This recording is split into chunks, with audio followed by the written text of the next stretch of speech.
vamos a abrir nuestras Biblias en Marcos capítulo 5. Si traes tu Biblia, acompáñame a Marcos. Vamos a estar hoy en la segunda parte del capítulo 5. Ya la semana pasada consideramos la primera sección.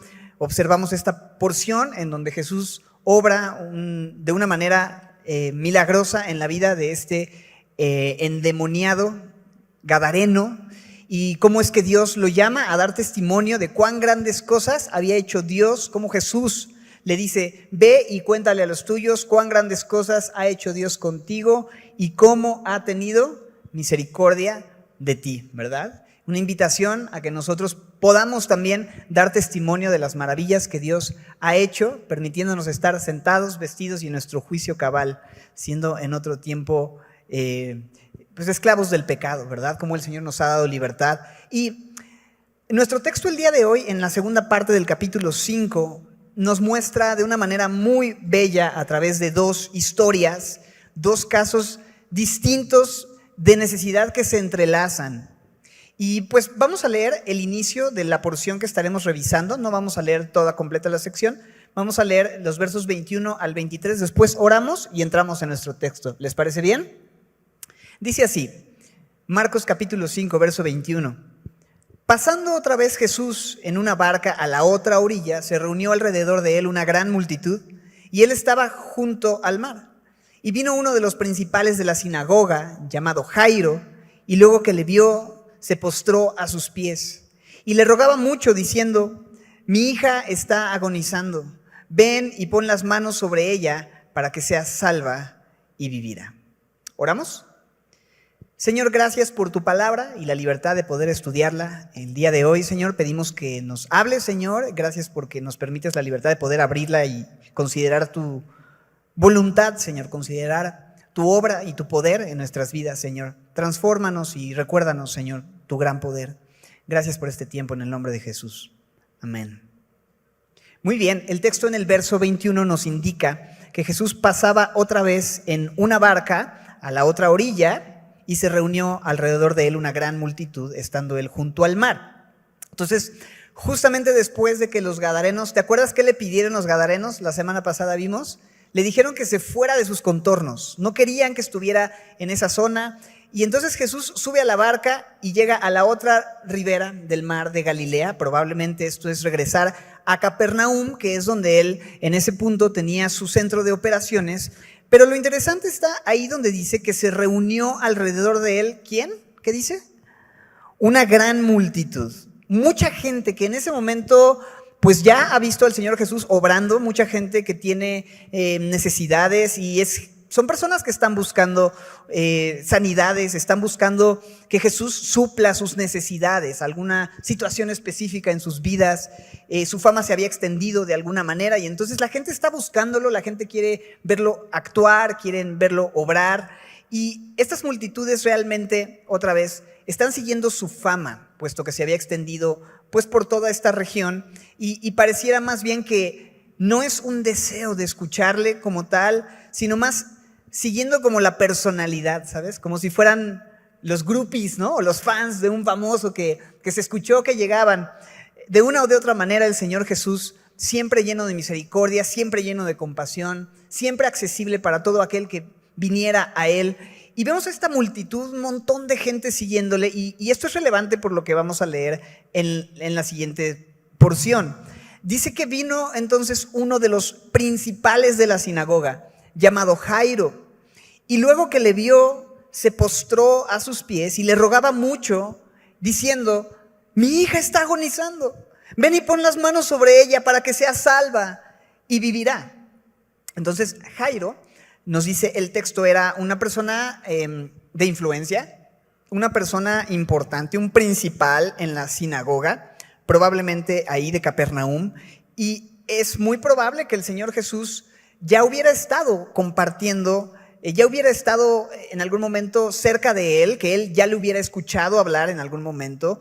Otra vez, el principal de la sinagoga era algo así como el pastor de la iglesia el día de hoy, y no solamente estaba encargado de, digamos, predicar, sino de presidir los servicios de adoración en la sinagoga. Esa era la función de este hombre. Entonces, lo que quiero decir es, este hombre era conocido, era un hombre que tenía cierto estatus, cierta posición en la comunidad. Sin embargo, está en un punto en donde tiene una necesidad. Y sabes, ya a Jesús le habían corrido de la sinagoga, ya a Jesús le habían hecho a un lado veces anteriores, pero cuando viene una necesidad profunda al corazón de este hombre, entonces él se da cuenta que solamente Jesús podía hacer algo por él. Y viene a él y humilla su corazón y se acercó, porque dice el versículo 22 al final, que hizo algo. ¿Qué fue lo que hizo?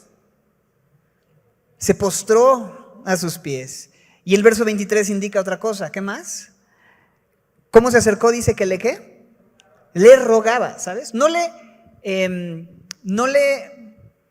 requería, ¿sabes? Sino que le rogaba. ¿Qué ves en esa actitud de este hombre? ¿Ves una actitud de orgullo? Hay una actitud de humildad, ¿cierto? Porque hay una necesidad en este hombre y este hombre se da cuenta que necesita venir a Jesús con la actitud correcta. Un principio muy sencillo, pero necesario recordar y pensar el día de hoy. ¿Cómo nos acercamos al Señor? ¿Cuál es nuestra actitud cuando venimos a Él, independientemente de la influencia que pudiéramos tener o la autoridad que pudieras tener? Realmente cuando venimos al Señor y traemos nuestra necesidad, es bueno ver esta actitud, una actitud de humillación, reconociendo delante de quién estamos. Dice que se postró a sus pies, le rogaba mucho y bueno, no es para menos. ¿Qué estaba pasando? ¿Qué le decía? Mi hija está agonizando. Ven y pon las manos sobre ella. Dije ella, porque como argentino, sobre ella para que sea salva y vivirá. Tiene fe en que Jesús puede hacer algo por su hija. Está pasando por una situación de aflicción tremenda. Digo, no sé quiénes son papás por acá, pero los que somos papás sabemos que si hay algo que te puede romper el corazón es ver a tu chiquito o a tu chiquita, a tus hijos sufriendo, enfermos, ya sea una gripa, una situación de salud del estómago, de lo que sea, dolor, cualquier cosa, es difícil. Ahora, el caso de esta jovencita es que estaba agonizando, esto es, estaba a punto de morir. Había una situación que le estaba llevando a la muerte y él está desesperado y está con este dolor tremendamente fuerte y profundo, ¿no? Y dice el texto más adelante que esta niña tenía 12 años y que era la única hija de su padre. Entonces piensa en esos factores. Es una edad bellísima, a los 12 años, una chiquita, una niña que está en una edad tan bella y siendo la única hija, ¿sabes? Siendo la princesita de papá. Y naturalmente Jairo está desesperado porque la luz en la vida de su hija única está a punto de apagarse. Y viene a Jesús con una actitud de humildad, de ruego, diciéndole, por favor, ven, pon tus manos sobre ella para que sea salva. Tú tienes poder, tú puedes hacer esta obra, tú puedes hacer este milagro. Me encanta el Señor Jesús en el versículo 24 porque ¿cuál es la respuesta? Me encanta que el Señor Jesús bien pudo haberle dicho, ahora sí, ¿no? Ahora sí que te conviene. Y hace rato en la sinagoga o hace unos días en la sinagoga me echaron fuera, ¿no? Pues no es cuando ustedes quieran, fíjense, ¿no? Sino que, ¿qué dice el verso 24? ¿Qué dice? Fue, pues, con él.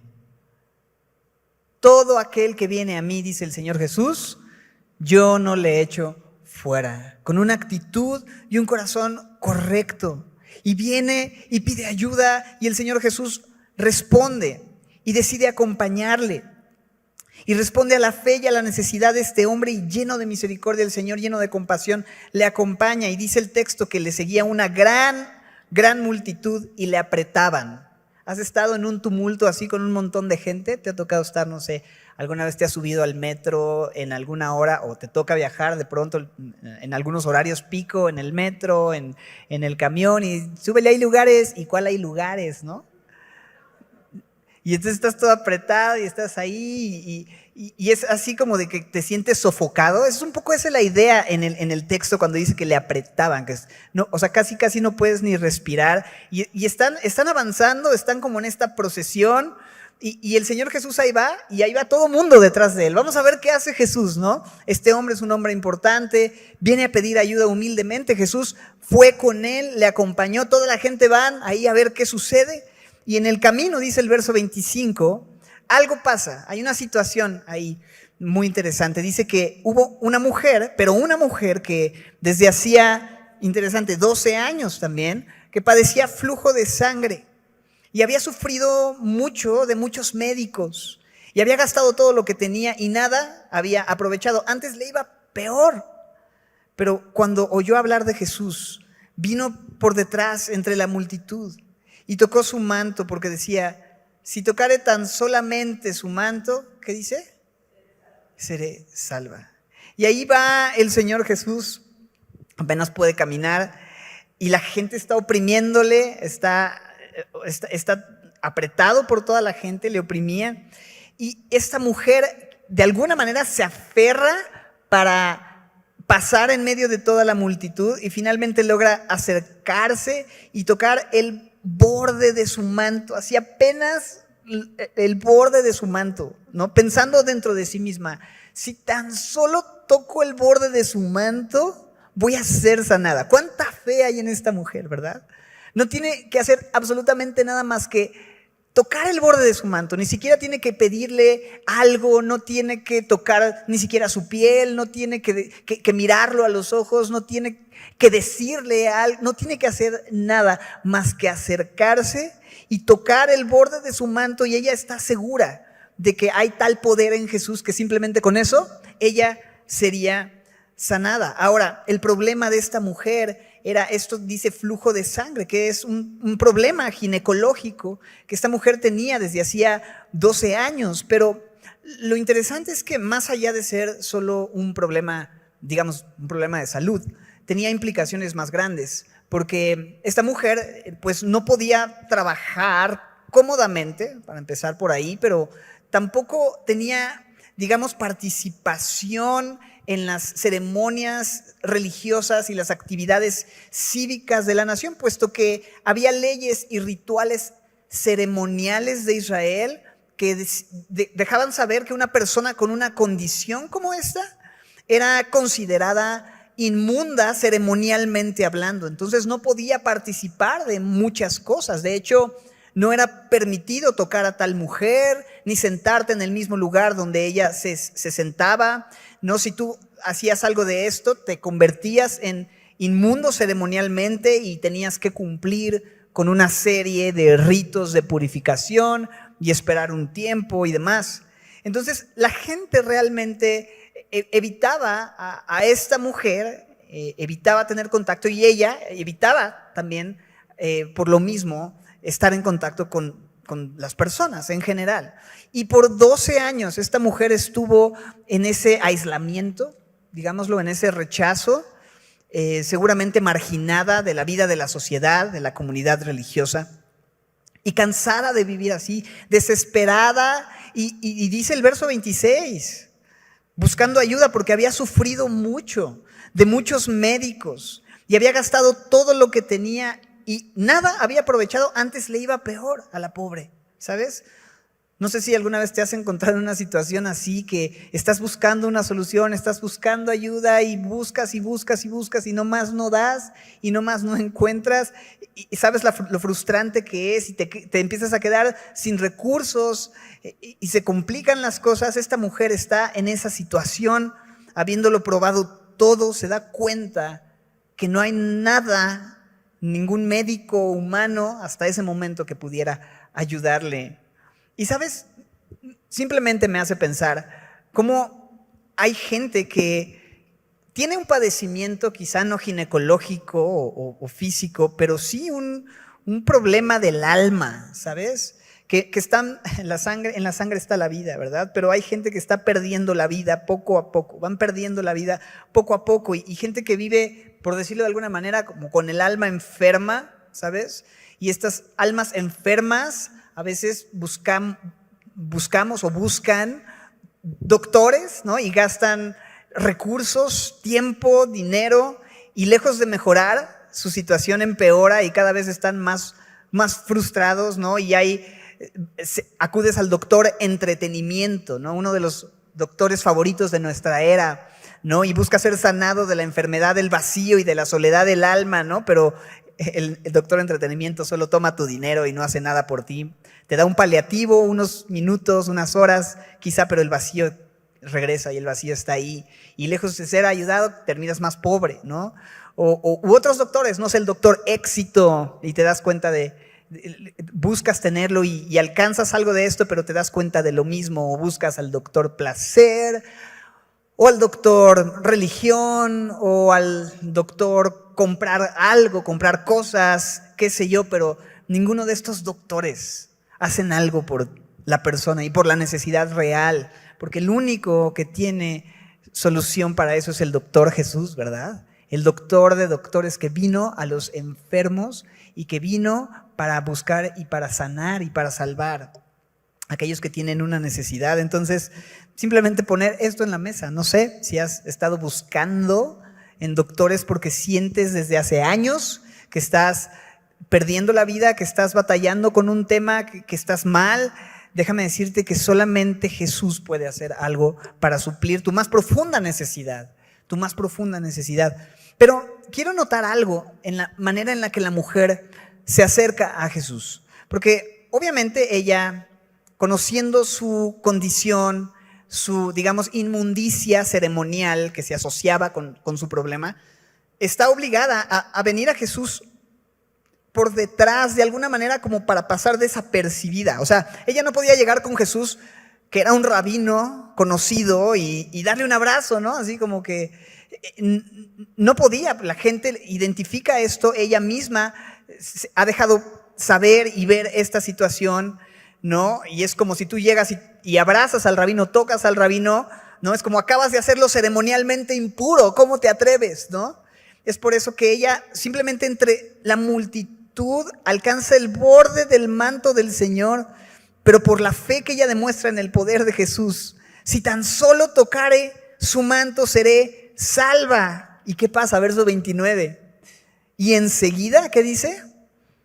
La fuente de su sangre se secó y sintió en el cuerpo que estaba sana de aquel azote.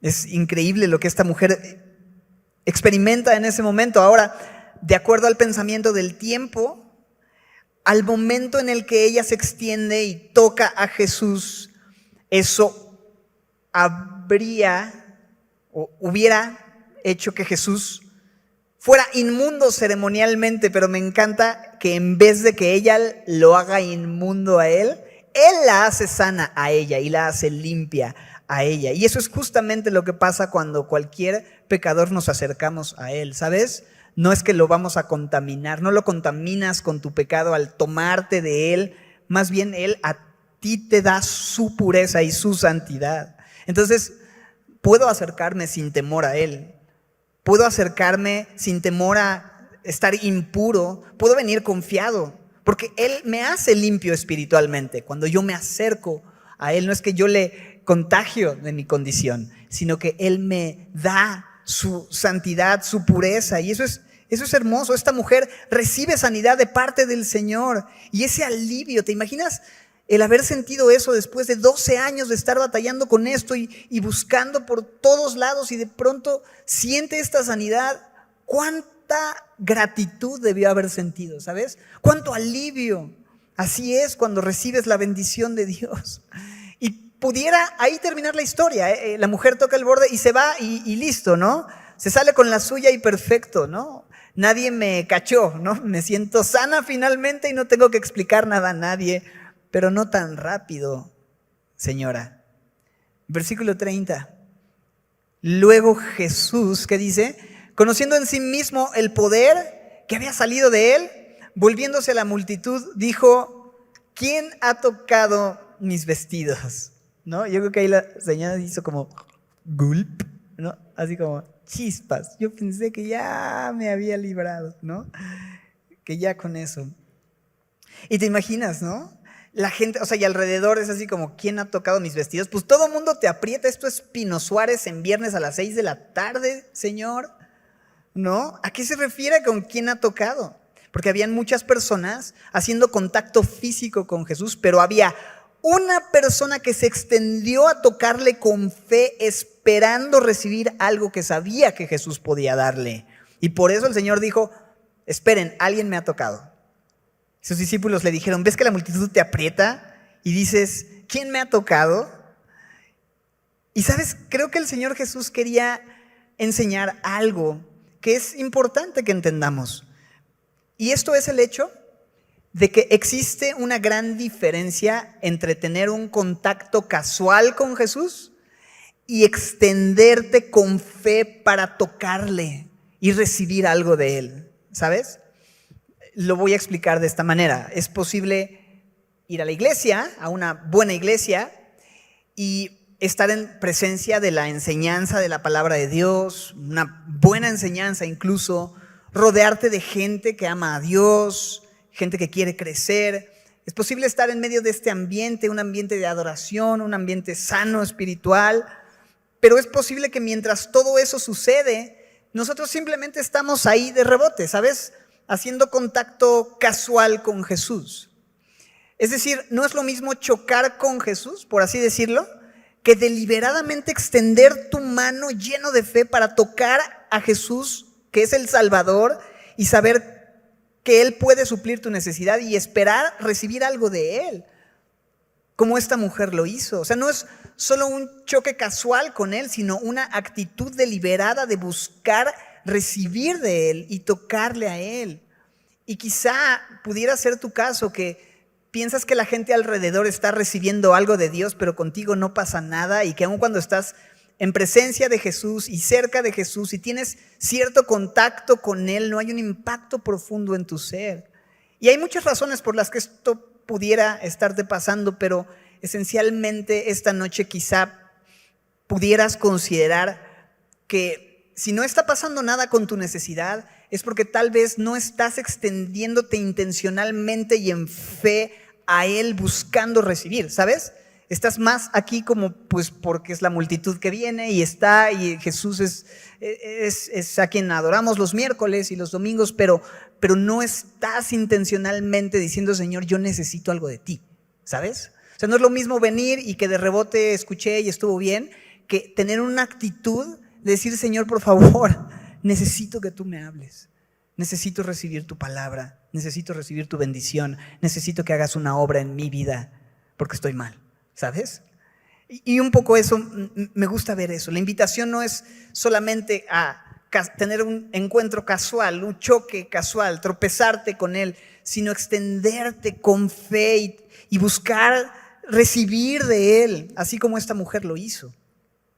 Y entonces verso 32 dice que Él miraba alrededor para ver quién había hecho eso, y no que Él no supiera, seguramente Él lo sabía, pero Él está dándole una oportunidad a esta mujer de hablar. Y mira lo que dice la mujer, temiendo y temblando, ¿no? Sabiendo lo que en ella había sido hecho. O sea, está sorprendida, temor quizá no por miedo, sino está emocionada, está conmocionada de lo que acaba de sucederle. Dice, vino y se postró delante de Él así y le dijo toda la verdad, ¿sabes? Le dijo toda la verdad. Y qué bueno es que tú y yo podamos hablar con verdad con el Señor y podamos hablar y decirle lo que estamos llevando y cómo Él ha hecho una obra en nuestras vidas. Pero me encanta eso. Jesús sabía quién le había tocado, pero permitió que esta mujer viniera, ¿no? Y cuando seguro ella ya pensó, chispas, ya me había salido con la mía, ahora probablemente toda sonrojada, roja, ahora está expuesta, ¿no? Delante de todos, porque Jesús deja ver que ella fue la que le tocó. Y está probablemente avergonzada. ¿Por qué Jesús, digamos que la pone en el foco? Esto es interesante. ¿Por qué Jesús permite que ella se hiciera visible cuando quizá su intención era pasar desapercibida? Pero ¿por qué Jesús hace esto? ¿Sabes? Una cosa sé, y eso es que Jesús es lleno de amor y de gracia. Y no está buscando avergonzarla. No está buscando avergonzarla, no lo hizo con ese propósito, pero probablemente hay algunas cosas por las cuales el Señor hizo lo que hizo. Quizá para confirmarle a la mujer que efectivamente había sido sanada. Porque dice el texto en verso 29 que ella fue sanada inmediatamente, pero Jesús aquí lo va a confirmar, le va a decir en unos momentos, ha sido sanada. Y con el tipo de padecimiento que esta mujer tenía, probablemente después de una hora la mujer pudo haber pensado, ¿será que sí quedé sana? O sea, ¿o qué va a pasar? ¿Esta enfermedad va a irse y va a volver constantemente? ¿Solo fue temporal? ¿Será que me sané permanentemente? Entonces, cuando ella más adelante escucha a Jesús pronunciando la sana, entonces ella iba a tener certeza de su sanidad. Pero, ¿sabes? También creo que el Señor Jesús quería que otras personas supieran que esta mujer había sido sanada. Creo que el Señor Jesús tenía esta intención porque, como dijimos, por el tipo de aflicción que tenía, pues no es una cosa que todo mundo pudiera saber qué realmente pasó con su sangrado. Ella pudo haber dicho, ya estoy mejor, pero no era cierto. Pero Jesús dice en voz alta, iba a decir que ha sido sanada y salvada y limpiada para que la gente sepa que ya no tienen que evitarla, ¿sabes? Ya no tienen que evitar a esta mujer. Esta mujer ya se sanó. Y todo mundo, al escuchar el pronunciamiento de Jesús, podría saber que esto es algo que ella había vivido. Y entonces podía ser nuevamente integrada a la comunidad de esa manera. En el verso 33 dice que se postró y le dijo toda la verdad. Y Jesús quería que ella contara también su historia, ¿sabes? No solamente dice el Señor, yo quiero saber, sino que la multitud escuche que ha sido sanada. Que la multitud sepa, ¿sabes? Y no solo por ella, por la gente. ¿Sabes? Eso creo que le quita un peso de encima a la mujer. Por otra parte, pienso que tal vez ella pudo haberse sentido como que le robó una bendición a Jesús y culpable por haber robado una bendición toda su vida, ¿no? Como que se acercó, fue sanada, robó la bendición y se fue y ya no. Pero de esta manera Jesús no quería que esta mujer se sintiera como que no podía ver a Jesús a los ojos por haberle robado algo, sino que supiera que lo que recibió lo hizo por su fe en Él y que ella pudiera descansar en eso y que quedara de esta manera. Entonces Jesús está pensando en ella, Jesús está buscando vindicarla, Jesús está buscando servirla, Jesús es tan bueno y tan paciente aún en estas cosas. No es que quería exhibirla, quería bendecirla. Y así es el Señor. A veces nos pide que vengamos a la luz y que hablemos de su poder y de lo que Él ha hecho para testimonio, para que la gente pueda ver el poder de Dios, para que nosotros mismos nos demos cuenta de cómo el Señor ha sido bueno y ha sido fiel, de cómo el Señor tiene poder sobre cualquier situación que yo esté viviendo.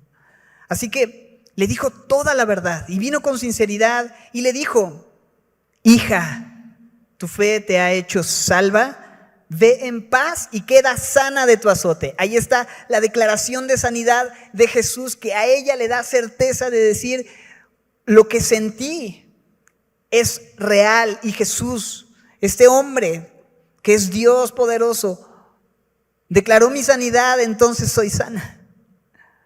Porque Él me dijo, queda sana de tu azote. Y para este punto yo me imagino cómo se sentía Jairo, porque no olvidemos que la historia va camino a casa de Jairo y su hija está agonizando. Y si tú sabes, o sea, una situación así requiere, ¿qué cosa? Prisa, ¿verdad? Date prisa, velocidad. Señor, muy bonito el testimonio de la señora, pero mi hija se está muriendo. ¿Podríamos apurarnos? ¿No? El Señor, o sea, ya tocó el borde de tu manto, ya déjala que se vaya sana, todavía detienes todo y te cuenta la historia y le dices, hija, y, ay, Dios mío, ahora sí que Dios mío, ¿verdad? Para colmo, verso 35, mientras él aún hablaba, vinieron de la casa del principal de la sinagoga diciendo, tu hija ha muerto, ¿para qué molestas más al maestro?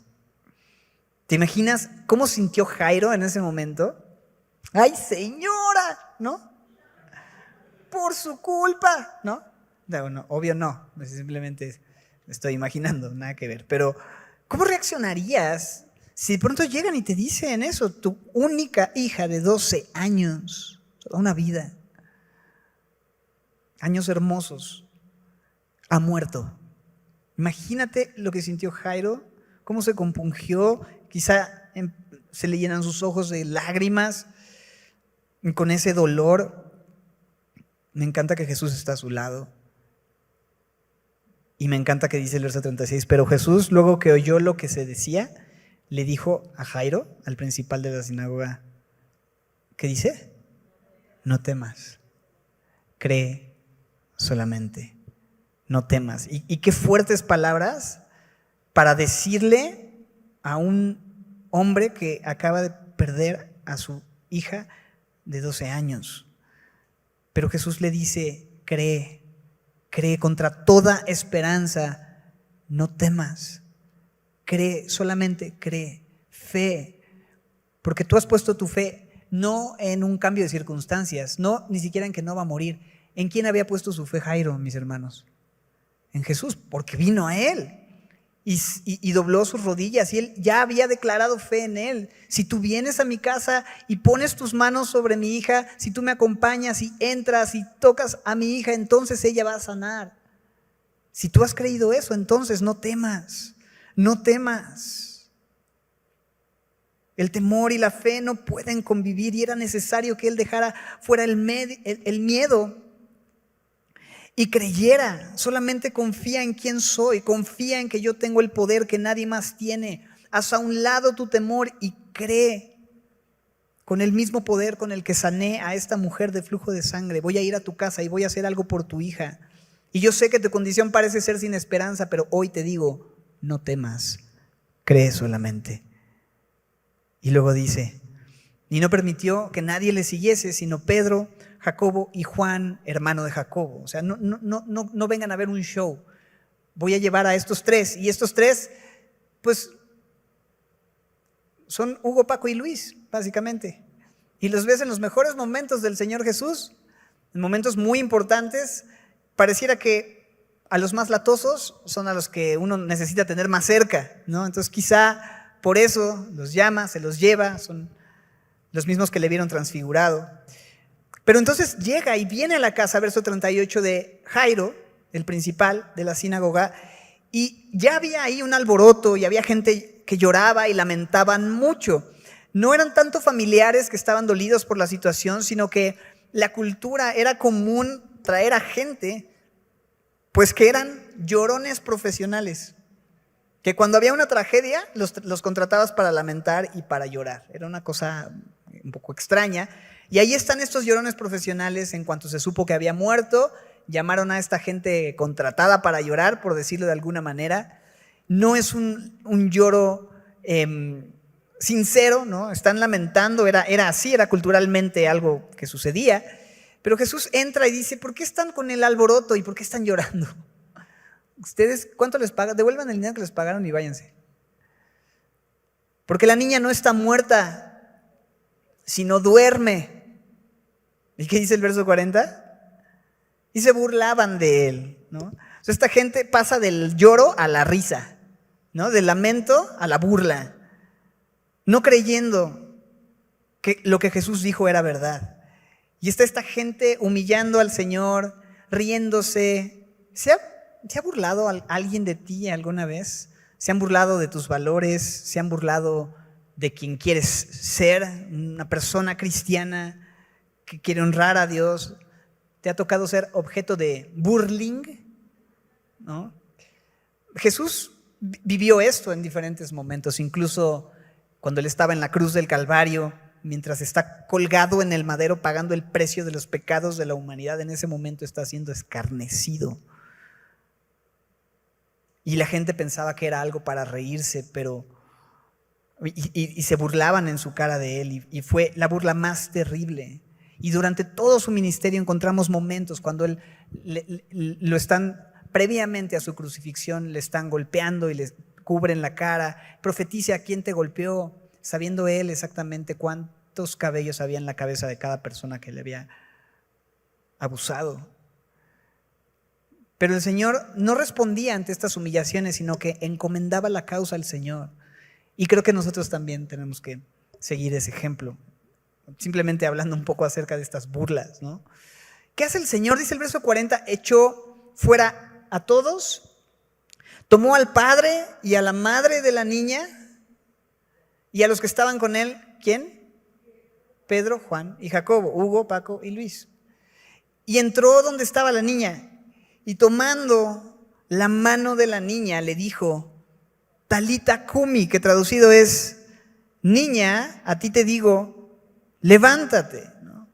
¿Y qué pensarían Pedro, Jacobo y Juan diciendo, ¿por qué le hablas? ¿Por qué le tomas la mano? Está muerta, no puede oírte, pero Dios llama lo que no es como si fuese. Y Él puede hablar a los muertos como si estuvieran vivos. Y Él puede traer vida a los muertos por el poder de su palabra. Y eso es exactamente lo que hizo con esta pequeña. Tomó la mano de la niña y le dijo, Talita Cumi. Una vez alguien decía por ahí que la niña se llamaba Talita Cumi, pero no. Esto no es, le dijo, a esta niña llamada Talita Cumi. No. Esto es, niña, a ti te digo, levántate. ¿Y qué pasa? Versículo 42. Y luego, ¿qué dice? La niña se levantó y andaba, pues tenía 12 años y se espantaron en gran manera. Jesús arruinando funerales. Ya lo habría de hacer también con Lázaro, lo hizo con esta mujer, ¿no? Y es tremendo ver ese poder que tuvo sobre la muerte, capaz de dar vida a los muertos, porque Jesús mismo es la vida, ¿sabes? Él es el camino, Él es la verdad, Él es la vida, Él imparte vida, Él hizo esto impresionante, dando vida a una niña que acababa de morir, de tal manera que se espantan grandemente y les mandó mucho que nadie lo supiese, versículo 43, y pidió que se le diese de comer, ¿no? Ahora, Él no quería que nadie lo supiese porque, ¿qué capítulo de Marcos es? Marcos 5. ¿Y cuántos capítulos tiene Marcos? ¿Alguien sabe? 16. Entonces todavía hay muchísimo ministerio, hay muchísimo que el Señor Jesús todavía tiene que hacer por delante. Y Él no quería la fama excesiva que estorbara el avance del ministerio que tenía todavía por delante. Entonces dice, mandó que nadie lo supiese, pero también dice que se le diese de comer. Y simplemente quiero pensar de esta manera. Creo que esto de darle de comer a la niña tenía más que ver con la mamá que con la niña.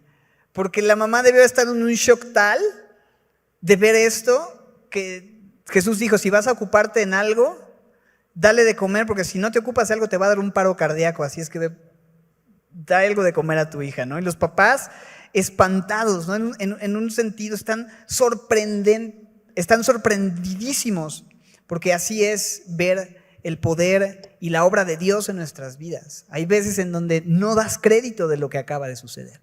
No das crédito del poder y de cómo Dios puede hacer cosas y traer vida donde parecía que todo estaba muerto.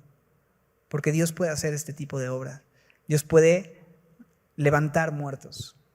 Y no sé en qué área de tu vida pudiera ser esto una situación donde sientes que está muerto eso, y Jesús viene y con sus palabras cambia la situación y entonces trajo vida.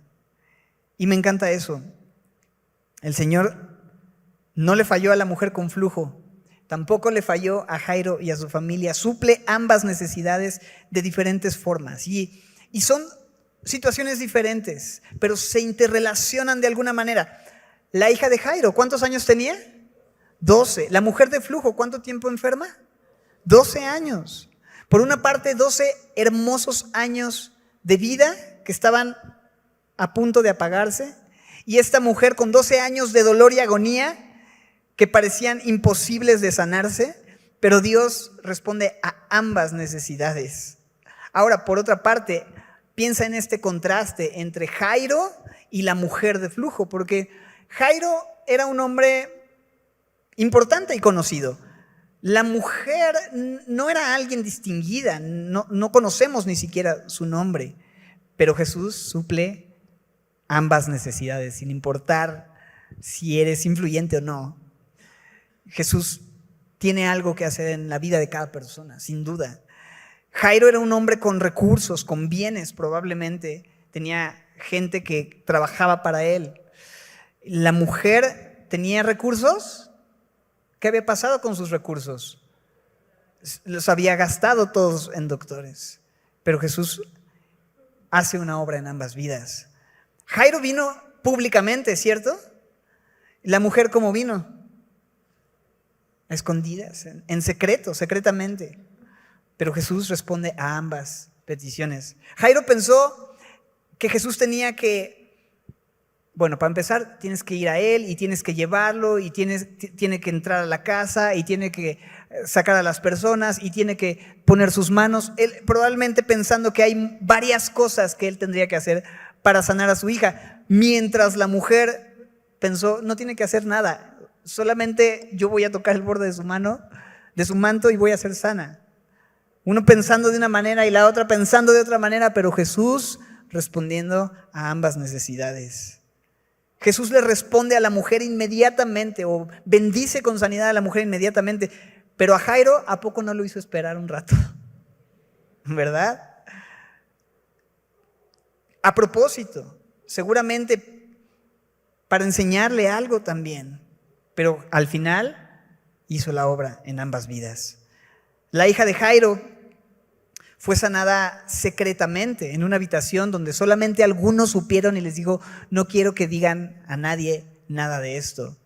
Por otra parte, la mujer fue interrogada públicamente. Jesús quiso que todos escucharan lo que había sucedido.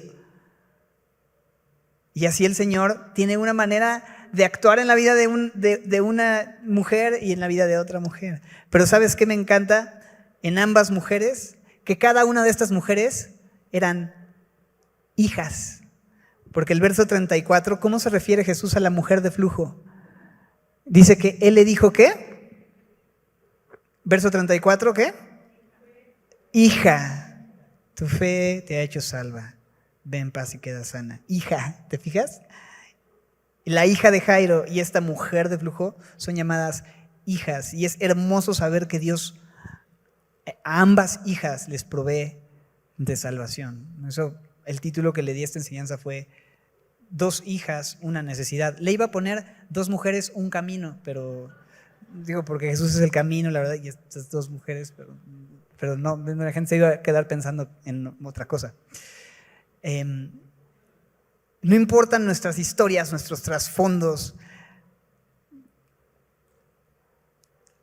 Aquellos que somos hijos de Dios, que hemos tenido un encuentro personal con Él, hemos sido hechos hijos y se trata de poner nuestra confianza en Él, de tener un encuentro con Él y ser hechos hijos por la fe. No temas, cree solamente. El caso de ambas mujeres es un caso de fe, sin importar el contexto, la situación, ambas. Jairo, por su parte, representando a su hija, y esta mujer de flujo vinieron con fe. Y lo único que el Señor quiere hacer para encontrarte donde tú estés es creer. No temas, cree solamente. No temas, cree solamente. Él sabe que somos diferentes. Él sabe que estamos en diferentes contextos, pero sabe dónde encontrarnos a cada uno. Y sabe cómo intervenir en la vida de cada uno. Y solo termino esta noche invitándote a eso. No tengas un encuentro casual con Él, sino extiende tu mano en fe y recibe lo que tu alma necesita de Él. Escucha las palabras de Jesús hablando a tu corazón. No temas, cree solamente. No intentes tomar las cosas en tus manos, no te desesperes por las circunstancias, no te cuestiones sobre la tardanza de Jesús en traer respuesta. Cree solamente. Dios quiere suplir tu necesidad, pero es necesario humillar nuestro corazón delante de Él. Venir con una actitud correcta y depositar nuestra fe e intencionalmente decir, Señor, aquí estoy, no quiero temer, quiero creer solamente. Cualquiera que sea tu situación, el tiempo que lleves, tu contexto, aquí hay dos casos muy distintos, pero que recibieron la misma bendición por parte del Señor. Y así el Señor te puede encontrar donde sea que tú estés, sin importar si el de al lado tiene algo que ver o no contigo. es para todos y está dispuesto. Entonces no temamos, creamos, confiemos, acerquémonos. Dice la Biblia, acércate confiadamente al trono de la gracia para alcanzar misericordia y hallar gracia para el oportuno socorro. Y Él quiere socorrerte, no importa el punto en el que tú estés. Señor, gracias por tu palabra. Señor, gracias por permitirnos observar este texto y encontrarnos ahí, Señor, en casos distintos, Señor, identificándose en algunas cosas, quizá en otras no tanto, pero al final lo que es claro es lo que tú quieres decir a tu iglesia hoy, Señor, y cómo tú quieres que confiemos solamente, Señor. Y si hubiera temor el día de hoy en el corazón de alguno de mis hermanos, si hubiera duda, permite que tu perfecto amor eche fuera todo ese temor, toda esa duda, sabiendo que tú no nos echas fuera, Señor, que tú eres poderoso para intervenir, para transformar, para obrar en donde parece que ya no hay esperanza, que todo está perdido.